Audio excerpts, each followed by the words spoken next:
ये permanent shoot रहती है इसकी। हाँ हाँ हाँ। ये जो है ना, आप देख रहे होंगे इधर को, एक उधर को जा रखी है, एक इधर को आ रखी है। हाँ, ये इसकी परमानेंट शूट है, इसको हम कभी काटेंगे नहीं। इसको नहीं काटेंगे। हाँ हाँ, जो इस पे लेटरल शूट आएंगी उन्हीं को हम रिन्यूअल पे डालेंगे, उन्हीं को काम करेंगे। जैसे ये है, अब इसको अगली बार फ्रूट आएगा।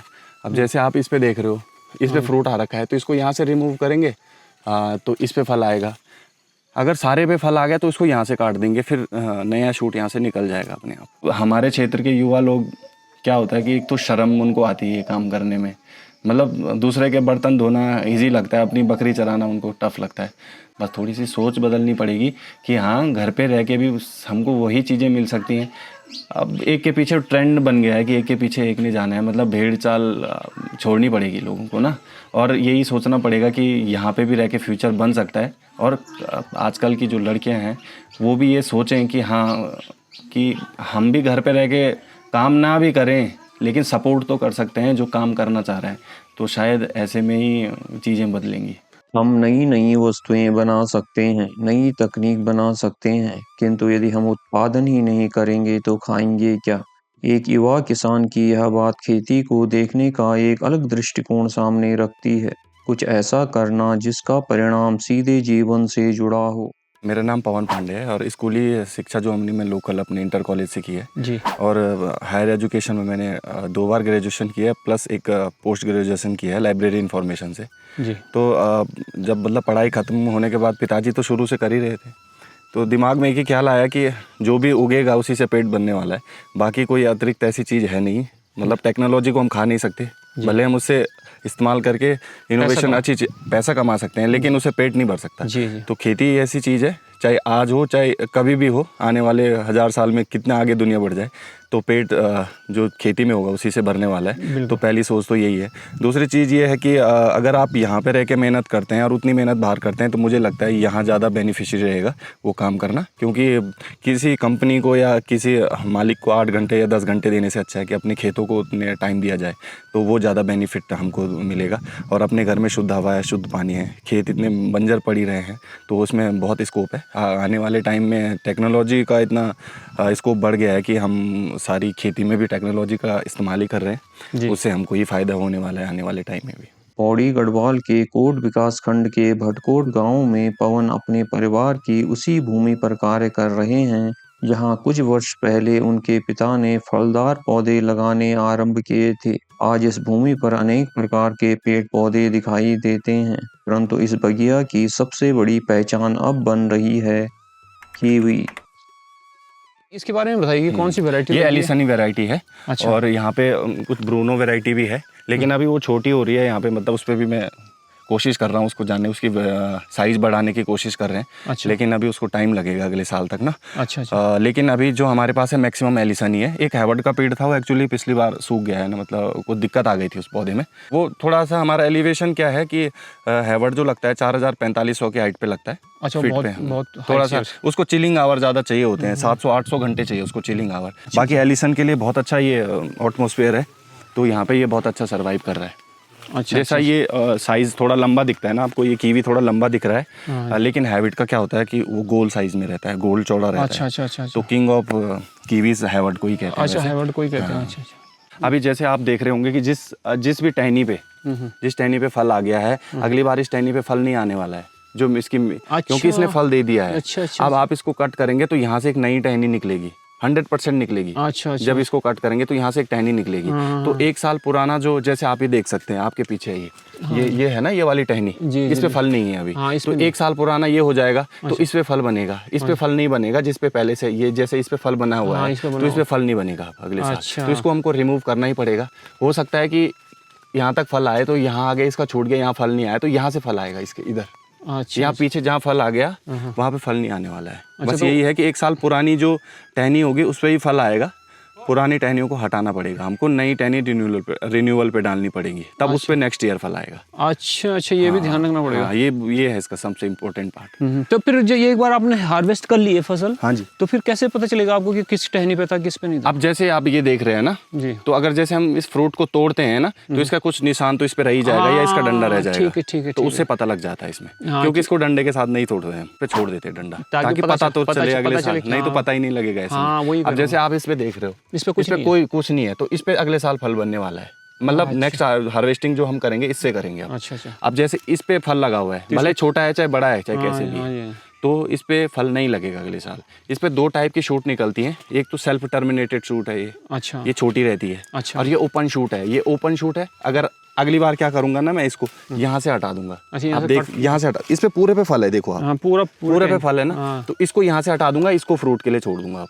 अच्छा, ये कट जाएगा ये ना? कट जाएगा, यहाँ से कट जाएगा। ठीक और ये इसका जो फ्रूट जैसे इस पे लगा हुआ है इस पे लग जाएगा। अच्छा। फिर अगली बार एक ऐसा शूट यहाँ से निकलेगा या कहीं से भी निकलेगा, फिर उसको रहने दूंगा, इसको हटा दूंगा। अच्छा, ये चीज हाँ, ये इसकी सबसे इम्पोर्टेंट पार्ट है। प्रूनिंग बहुत ज़्यादा इंपॉर्टेंट है, और सही प्रूनिंग बहुत ज़्यादा इंपॉर्टेंट है। पवन के लिए फार्मिंग की यह जर्नी अचानक नहीं हुई। रिटायरमेंट के पश्चात उनके पिता भगवती प्रसाद पांडे जी ने अपने खेतों को नया रूप देना आरंभ किया। उन्होंने फलदार पौधे लगाए जो आज परिपक्व वृक्ष के रूप में खड़े हैं।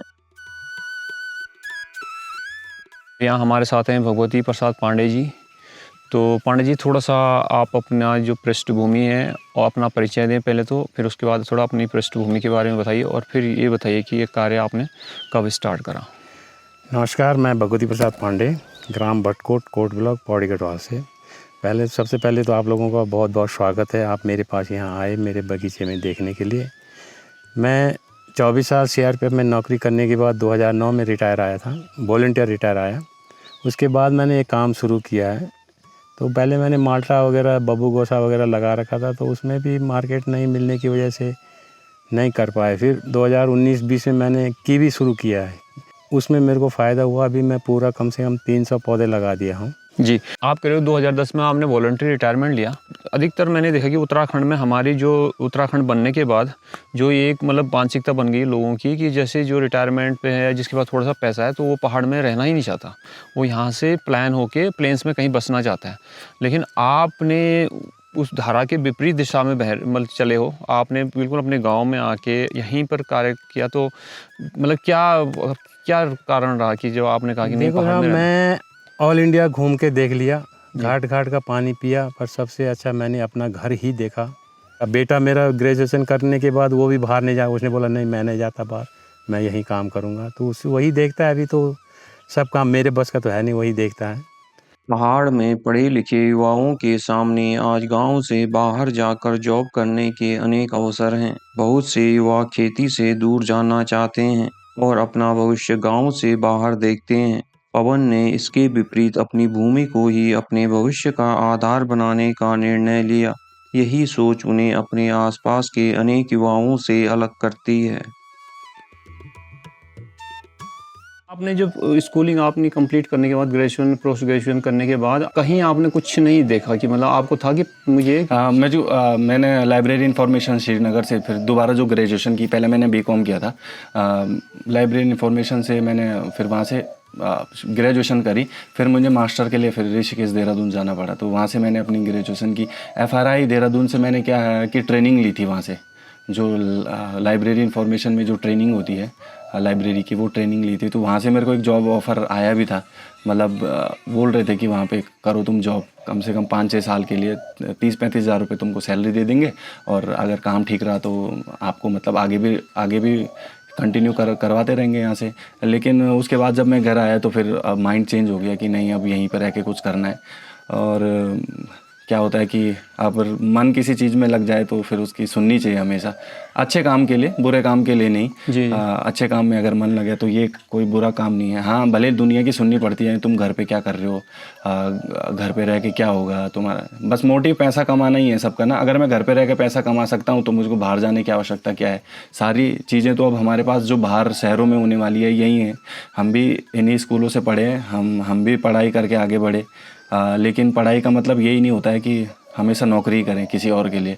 पढ़ाई करके उस नॉलेज जो आपके पास है उसको सही से यूटिलाइज़ करके खुद के लिए कुछ काम क्यों ना किया जाए, तो ये सबसे बेहतर रहेगा मेरे हिसाब से। इस पे आया बहुत अच्छा फ्रूट। हाँ, इस पे फ्रूट बहुत अच्छा आ रहा है ना। ये खुद ही ग्राफ्ट किया हमने ना। पिछली बार किया था उन्होंने, जिसने किया था ना, हाँ जी, नाम लेना सही नहीं है ना ठीक है, वो समझ, बट क्या है पीछे हुआ, उन्होंने पीछे नहीं बढ़ाया इसको, मतलब पीछे इसको रोका नहीं। अच्छा, तो इस बार ये आगे आ गया था ना। अच्छा, तो इस पे यहाँ पे प्रूनिंग हमने करी इस पे। अच्छा, तो इस बार अच्छा फ्रूट आया है इस पे, और उम्मीद है मेरे को अगले साल इससे भी अच्छा फ्रूट आने वाला है इसमें। अच्छा, क्योंकि ओपन शूट बहुत बनी है। हाँ। पल्ली तरफ को। इसमें तो 5-6 दाने से 1 किलो हो जाएगा इसमें ना। हाँ मतलब मैक्सिमम ज़्यादा जा जाएगा, 8-9 पीस जाएंगे ज़्यादा 8-9 से पीस ज़्यादा। ना, 130-40 ग्राम का तो पर पीस है ही इसमें।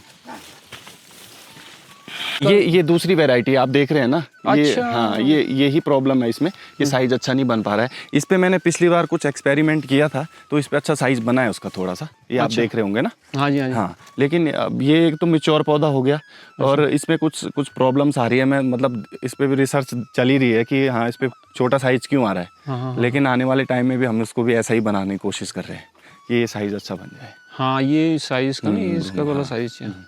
ये इसका ठीक बन रहा है, पिछली बार से ही बहुत अच्छा साइज बना है। और इस पे थोड़ा मैं देख रहा हूँ कि मतलब फलों की मात्रा भी अधिक है ना। हाँ फलों बजाय की मात्रा अधिक है। इस बजाय इससे कंपेयर करें तो हाँ इससे कंपेयर करेंगे तो एक्चुअली हम क्या हुआ थोड़ा सा मतलब शुरुआत में क्या रहता है कि नॉलेज की भी कमी रहती है। हाँ जी, तो जो इसकी मतलब पिछली बार प्रूनिंग हुई थी वो सही नहीं हुई थी ना। अच्छा। इस वजह से इसमें क्या है कि वो कम है, मतलब फ्रूट्स कम है। अगर आप आगे आके देखेंगे तो वहाँ पे आपको फ्रूट बहुत अच्छी मात्रा में मिलेगा जी। यहाँ पे आप देख रहे हैं जैसे ना, हाँ जी। इन पौधों पे प्रूनिंग उस टाइम पे कम हुई थी क्योंकि नया पौधा था। अच्छा। अब इस पे प्रूनिंग मैंने करी है अच्छा। क्योंकि खुद से ज़्यादा चिंता इनकी हमसे ज़्यादा कोई नहीं कर सकता मुझे लगता है। बिल्कुल, वो तो होता है ही ना? किसान से ज़्यादा। तो अब ये देखो कि इस पे फ्रूट आपको अच्छा दिख रहा होगा। हाँ बिल्कुल, इस पे कम से कम 30-40 किलो करीबन इस पे फल होगा इसमें। पूरा फैल रखा ना अच्छा। हाँ। तो ये प्रूनिंग मैंने खुद करी है। अच्छा। मतलब कहीं से नॉलेज लेके, हिमाचल के कुछ फार्मर्स हैं जो सपोर्ट भी करते हैं, ऐसा नहीं है, उनसे बात करके कि कैसे प्रूनिंग करनी है, कुछ वीडियो से खुद ऑब्जर्व करके भी बहुत सारी चीज़ों का पता लगता है। तो इस पे जो प्रूनिंग की वो हमने खुद करी तो अच्छा रिजल्ट आपको अभी भी दिख रहा होगा। कीवी का एक ही फायदा है, अच्छा। अच्छा। आप इसको कभी भी काट सकते हो, इसमें कोई नुकसान नहीं होता है कटिंग का। जी। अब जैसे ये ज़्यादा बड़ा हो गया तो इसको यहाँ से भी काट सकता हूँ मैं। शायद हो सकता है कि मैंने पहले यहाँ पे काटा था, आप देख रहे होंगे। हाँ ये कट। यहाँ पे काटा था, यहाँ से आया, फिर यहाँ पे काटा था, हाँ इधर को। ठीक है, फिर ये इधर को आ गया तो इसको फिर यहाँ से काट देंगे। अच्छा। तो इस पे अगले साल फ्रूट बनेगा। आप ये देखो, आप ये ओपन शूट है ओपन शूट है। हाँ। और ये क्या है, टर्मिनेटेड हो जाएगी ये छोटी जो शूट है ना, ये टर्मिनेटेड शूट है ये वाली। हाँ जी, ये कट जाएगा। ये कट जाएगा अगले साल, ये पूरा कट जाएगा, यहाँ से कटेगा, जहाँ भी वो लगा होगा उस पर दूसरी शूट आई होगी। 100% शूट आती है। जी जी बिल्कुल बिल्कुल। अच्छा। और ये इसके नीचे ये जो यहाँ पे मतलब ये कुछ ये भी करना पड़ता है अब इसको सफाई तो करनी पड़ती है, बरसात में तो कहीं भी तो घास होना ही होना ही उसमें। लेकिन इसके पौधे के नीचे हम क्या करते हैं कि घास की एक लेयर बना देते हैं। अच्छा, जैसे बना रखी है। हाँ ये घास की लेयर बना देते हैं ना, इससे क्या रहेगी, इसकी मिट्टी नीचे की क्या रहेगी, सॉफ्ट रहेगी। अच्छा। घास की लेयर अभी तो बरसात की वजह से सड़ भी रहा है घास। भले ये जो हमारे खेतों में मिलता है घास, इसकी वो क्या करते हैं हम, इसकी मतलब एक मल्चिंग का बना देते हैं इसको। Mulching type. हाँ। अब जैसे इसमें आप देख रहे होंगे कि अभी घास ज़्यादा नहीं उगा हुआ है। हाँ क्योंकि वो लगा दिया ना, घास डाल दिया। हाँ। एरेशन नहीं हुआ, धूप अच्छी नहीं पड़ी तो पौधा भी कहाँ से होगा। लेकिन आप कुछ पौधे में घास डालना रह गया था जिस पे नहीं डाल पाई या घास मिल नहीं पाया, तो वहाँ पे वीड्स बहुत ज़्यादा जम जाती है। हाँ वीड जम जाती है ज़्यादा। पॉलिनेशन का ये रहता है कि जब फूल आने का टाइम रहता है तो थोड़ा सा यही देखना पड़ता है कि मेल पे और फीमेल पे जो फूल आ रहा है वो साथ में आ जाए। अच्छा। कई बार ये प्रॉब्लम भी होती है कि मेल का फूल होता है जो लेट में आता है, फीमेल का फ्लावर थोड़ा जल्दी आ जाता है। लेकिन कहीं से मैनेज करना ही पड़ता है, इधर उधर से कहीं से लाना पड़ता है फूल, फिर उसको पॉलिनेट करना ही पड़ता है। सुबह 10-11 बजे जब धूप हल्की निकलती है, फूल खिल जाता है जब, तो उसको हैंड पॉलिनेट करना पड़ता है। क्योंकि कीवी में क्या होता है कि पोलन की मात्रा बहुत कम होती है, जिसको पराग कहते हैं हम। हाँ पराग। हाँ तो वो मधुमक्खियाँ अगर उस पर बैठे भी तो वो अच्छे से पोलन मतलब चिपकते नहीं हैं उनके शरीर पे। हाँ। तो वो क्या होता है कि दिक्कत होती है। अब कुछ फ्रूट्स आप देखेंगे वो गिर गए होंगे यहाँ पे। अच्छा। तो गिरने का कारण यही है कि उनका अच्छा पॉलिनेट नहीं हुआ था वो फल, तो इसलिए वो इस महीने में जुलाई अगस्त में वो गिर जाता है। लेकिन जो मैच्योर है, जिसका अच्छा पॉलिनेट हुआ है, वो पौधे पे रहेगा। एक मक्खी है मतलब मोटी सी, जिसको हम गढ़वाली में रिंगाल बोलते हैं। हाँ, वो इसका बहुत अच्छा पॉलिनेटर होता है क्योंकि वो पोलन ज़्यादा ले लेता है। अच्छा। लेकिन वो बहुत कम मात्रा में रहता है। हाँ बड़ा रहता है, लेकिन होता है यहाँ पे, आता है कम मात्रा में आता है, बट आता है, उसकी वजह से भी काफ़ी पॉलिनेट होते हैं। लेकिन जब ये हार्वेस्ट हो जाएगा, हाँ जी, तो उसके बाद आपको क्या क्या करना पड़ता है फिर पूरे वर्ष इस पे? मतलब अगर खाद और पानी की व्यवस्था आपने अच्छी बनाई है ना, तो आपको फ्रूट भी अच्छा मिलेगा और पौधा भी स्वस्थ मिलेगा। और इस पे आजकल सबसे बड़ा मैनेजमेंट रहता है कि वाटर लॉगिंग नहीं होनी चाहिए। इसकी जो जड़ है, जड़ों में पानी जमा नहीं होना चाहिए। अच्छा। तो उसके लिए व्यवस्था बना के रखी है। लगभग 30 से 40 किलो गोबर हम एक पौधे में डाल रहे हैं अभी, बिना किसी फर्टिलाइज़र के। तो जो हमारे पास जितना भी प्रोडक्शन है, ये मतलब आप ऑर्गेनिक ही मान के चल सकते हैं। कभी कभी ज़रूरत पड़ती है, जैसे कुछ कीड़े वगैरह आते हैं तो उसके लिए कुछ हल्का छिड़काव करना पड़ता है, वो भी डोरमेंसी के टाइम पे। अच्छा। लेकिन ऐसा नहीं है कि हमको मतलब प्रॉपर इसमें कुछ डालना ही है अभी। चलो ये फल के बारे में थोड़ा सा आप बताइए, तो कैसे मतलब इसको सेल करते हो आप इनको? एक तो हम इसको डायरेक्ट सेल कर देते हैं। जैसे डायरेक्ट सेल का मतलब ये है कि कुछ हमारे मतलब परिचित लोग हैं, अच्छा। तो वो हमसे पहले ही संपर्क में रहते हैं। किसी का ऑर्डर रहता है 50 किलो का, किसी का रहता है, जैसे कुछ बाहर से भी हमारे रिश्तेदार या दूर से भी रहते हैं, तो किसी का ऑर्डर 10 किलो का है तो हम उसको यहाँ से पोस्ट करके वहाँ पहुँचा देते हैं। अभी मंडी तक तो हम नहीं पहुँचे क्योंकि हमारा स्केल इतना बड़ा नहीं है अभी, लेकिन जो हमारे फ्रूट की क्वालिटी है वो बहुत ही बेहतर है। और जितने भी लोगों को देते हैं वो सब हमेशा, अगर किसी ने इस साल 1 किलो मांगा है तो अगले साल कोई 2 किलो या 4 किलो मांग लेता है। हाँ, तो हमारा पिछली बार जितना भी प्रोडक्शन हुआ था लोकल में ही, और मतलब हमारे जो परिचित लोग हैं उनको देने में ही ख़त्म हो गया था, तो हमारे लिए खुद के लिए भी नहीं बचा बाद में। हाँ, ऐसा है। बाकी फ्रूट की क्वालिटी अच्छी है और मिठास बहुत अच्छी रहती है।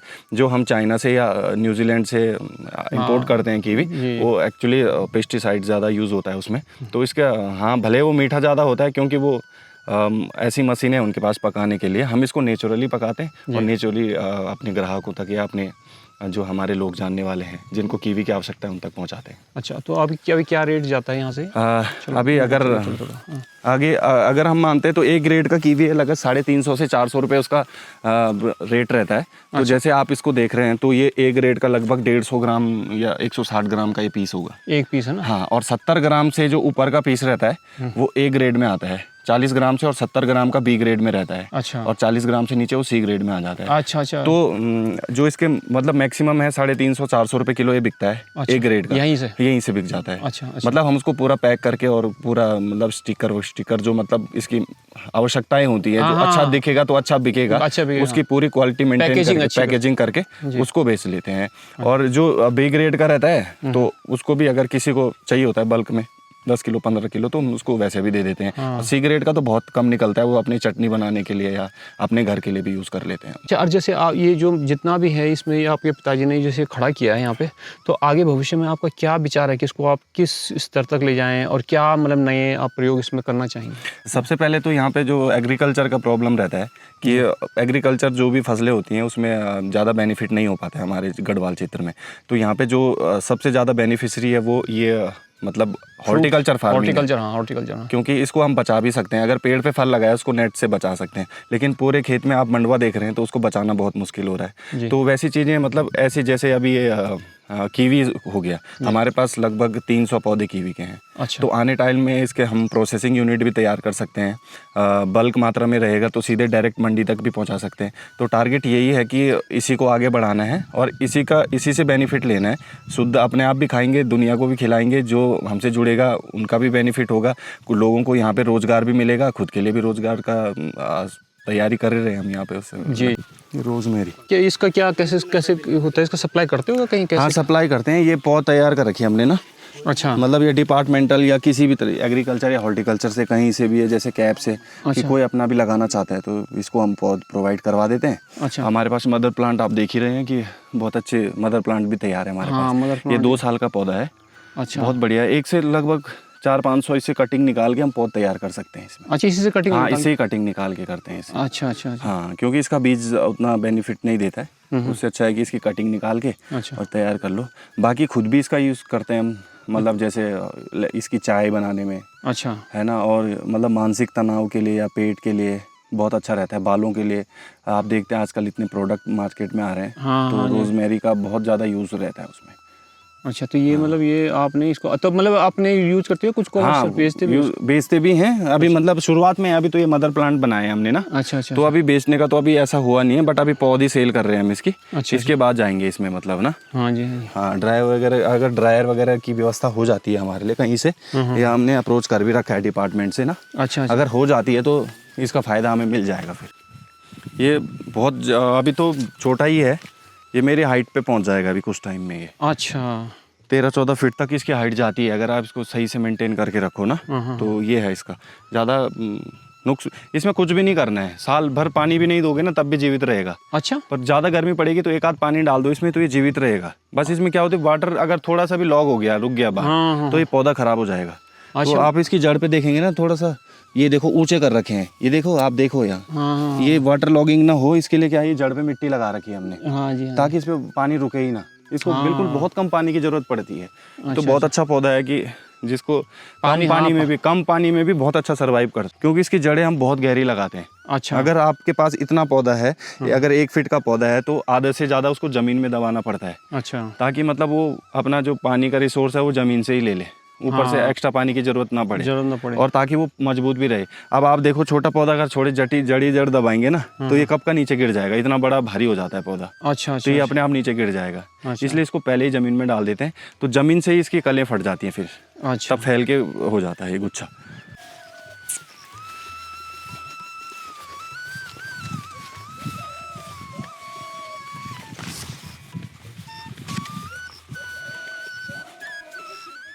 हाँ, तेरे पे खिंचा भी। हाँ, फोटो खींच ला लास्ट में ना, फोटो भी खींच ला। अरे दूरी महिलाएं तो हैं खेती की यार। नहीं, महिलाएं तो और क्या, महिलाएं निराई गुड़ाई हमारे बस का थोड़ी रहता है। वही तो बोल रही हूँ, महिलाओं का ही तो है इसमें। महिलाएं तो माँ भी महिला ही थे। ये ड्रैगन फ्रूट किया आपने कैप्चर? यहाँ पे लगा हुआ है, देखो एक। हाँ हाँ, ये हाँ। ये ड्रैगन फ्रूट है। अच्छा, इस लगा भी हुआ है ना।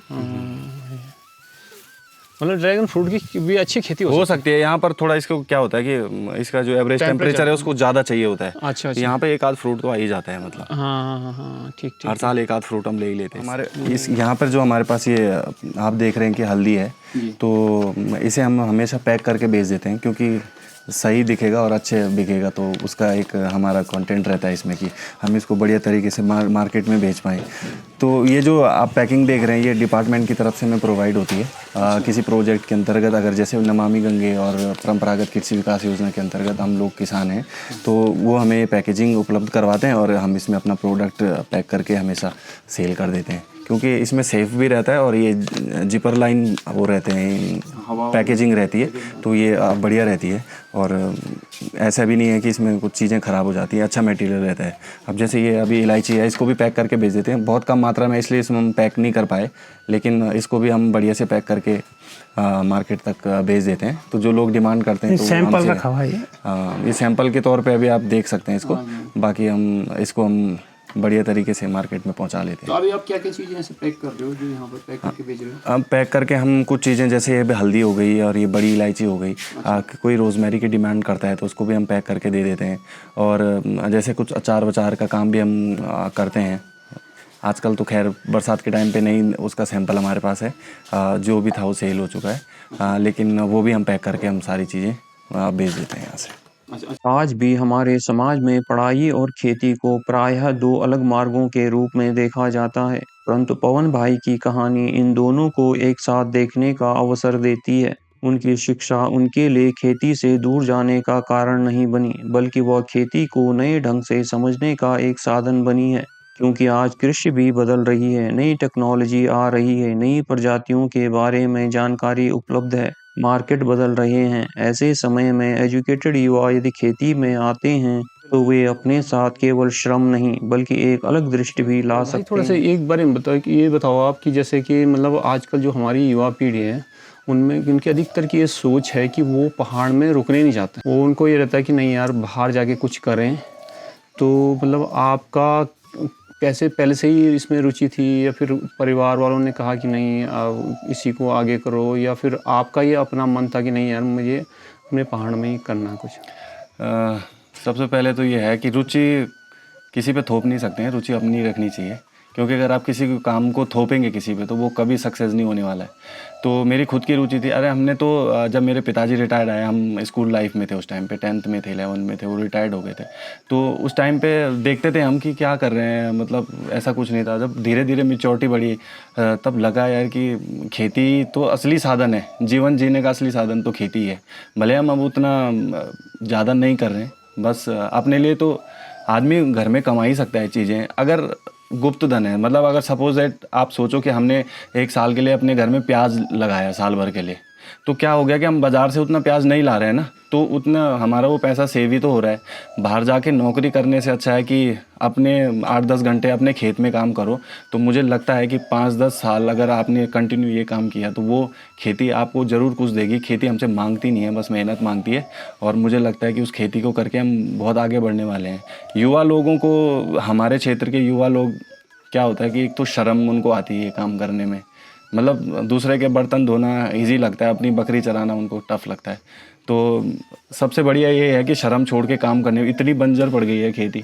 कभी आप सोचो कि हमारे पूर्वजों ने कभी जब इन चीज़ों का निर्माण किया होगा, खेत तो हमारे पूर्वजों ने ही बनाए ना, हाँ, पहाड़ काट काट के खेत बनाए। पहाड़ काट के खेत बनाए ना, तो उन्होंने कितनी मेहनत करी होगी। उस टाइम पे ना नौकरी थी ना पैसा था, रोड नहीं थी, कुछ रोड नहीं नहीं, कुछ भी नहीं था ना, तब भी उन्होंने काम किया। आजकल हमारे पास तो सारी टेक्नोलॉजी है, सारी चीज़ें हैं, फिर भी हम इस काम को नहीं कर रहे हैं, तो शायद ये हमारी कमी हो सकती है।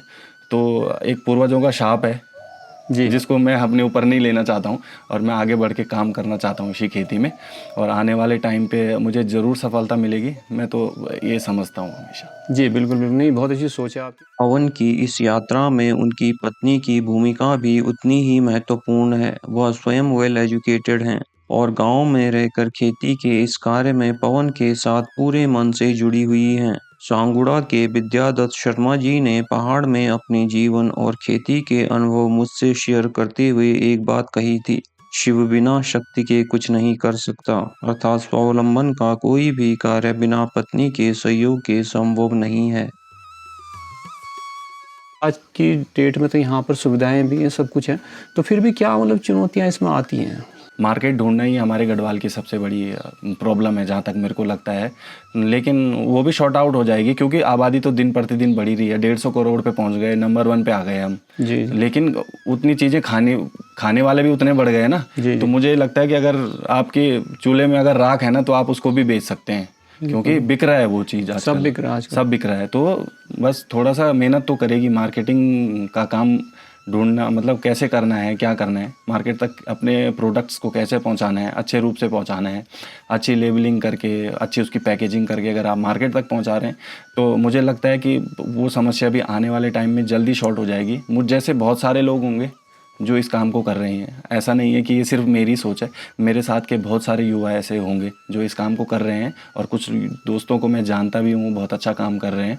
तो हम सब मिलके ही एक मतलब चेंज करेंगे इस जो ये ट्रेंड चल रहा है कि यहाँ पे कुछ नहीं हो पाएगा और यहाँ पे चुनौतियाँ ज़्यादा हैं। और कुछ बोलना चाहोगे आप? हाँ, मैं यही कहना चाहूँगा कि बस खेती सबसे बड़ा आधार है अपने जीवन जीने का।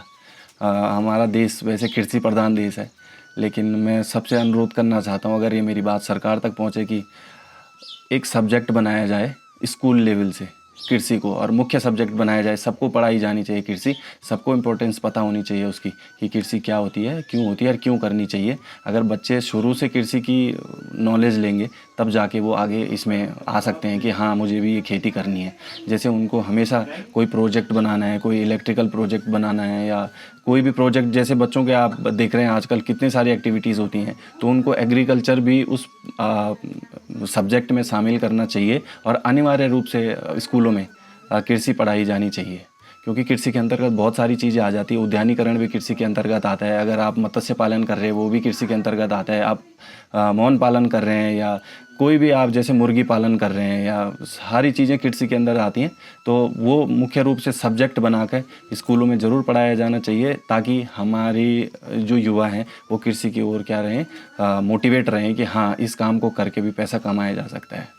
अच्छा, ये आप एक चीज़ मैं आपसे पूछना चाहूँगा, ये सब्जेक्ट से थोड़ा सा अलग है, कि जैसे कि मतलब एक मेरे जैसे हम लोग घूमते रहते हैं, तो एक समस्या जो मेरे को सुनने में आती है, वो कहते हैं कि भैया यहाँ का जो लड़के हैं, एक तो प्लान तो कर ही रहे हैं, लेकिन कुछ जो लड़के हैं, युवा पीढ़ी है, वो रुकना भी चाहते हैं, पर वो पहले इसलिए नहीं रुक पाते जब तक उनकी जो उनका विवाह नहीं हुआ होता, तब तक वो इसलिए नहीं रुक पाते कि एक तो लड़की की समस्या आती है, लोग देते नहीं जो पहाड़ में रह रहे लड़के को, तो इसलिए वो जाते हैं मतलब प्लेन्स में जॉब के लिए, है ना। और एक बार उनकी चलो हो गई, है ना, मैरिज हो गई उनकी, उसके बाद क्या होता है कि जो लड़की होती है फिर वो उन्हें आने नहीं देती। तो मतलब इस क्या लगता है आपको इस विषय में क्या बोलना चाहोगे? सोच बदलने की आवश्यकता है, बस सिर्फ एक सोच ही तो है। अगर आप घर पे भी वही खा रहे हैं, शायद मेरे हिसाब से जो शहरों में खा रहे हैं उससे अच्छा आप घर पे खा सकते हैं ना। अगर आपने एक बीज भी बोया है ना, अगर उस पर बहुत सारी सब्जी लग रही है ना, तो आपको कितना बेनिफिट दे रही है। आप बाजार से कोई पेस्टिसाइड वाली चीज़ नहीं खा रहे हैं ना, अपने घर पे उगाई हुई चीज़ खा रहे हैं, तो वो आपको बेनिफिट ही दे रही है।